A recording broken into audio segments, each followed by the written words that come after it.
going back to the whole climate emissions, I actually thought Darren Woods, the CEO of ExxonMobil, had some really good things to say recently. And, Oh yeah. what he did was he basically said, look, there's obviously, we want to make the world cleaner.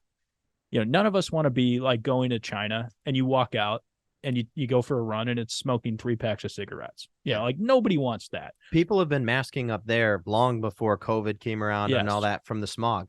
Yes. That's exactly right. But I really liked what he said. He said at the same time, we're not going to have a world where we can abandon fossil fuels. Like more people die from extreme cold every year in this world than extreme heat. Like if you can't. Did you see Germany? The thing in Germany? No. I think we maybe we talked about this briefly, but all the private jets that got frozen to the runway, it was in Munich and they were all flying to the UAE, and we're going to talk global warming summit, and none of them could leave because all their jets got frozen to the runway. So anyways, it's just another continue.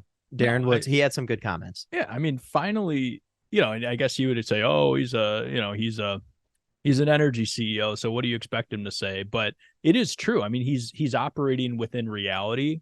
And a lot of this is thanks to companies like Strive, right? Who we saw in New York, and they write the open letters and they say, listen, we just want you to be excellent at what you do.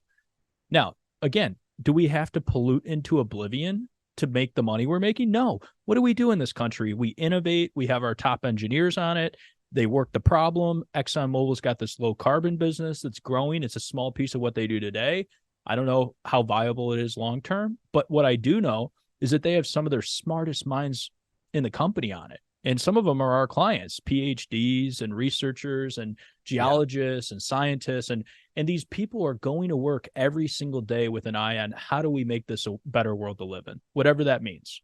Well, and the reality is, and you brought Strive up, if they're not pulling it out of the ground and trying to do it in a way that's as best for the environment, and they give up these leases, who's picking it up? Yeah. PetroChina. Yep. And they don't care. They're going to get the oil out of the ground as efficiently as they can, and they don't care about the consequences of it.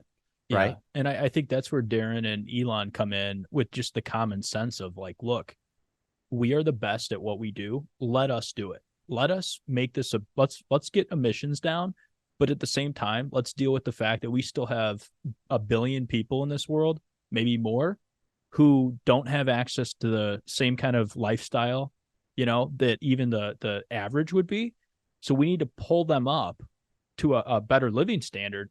And the only way we're possibly going to do that is with energy.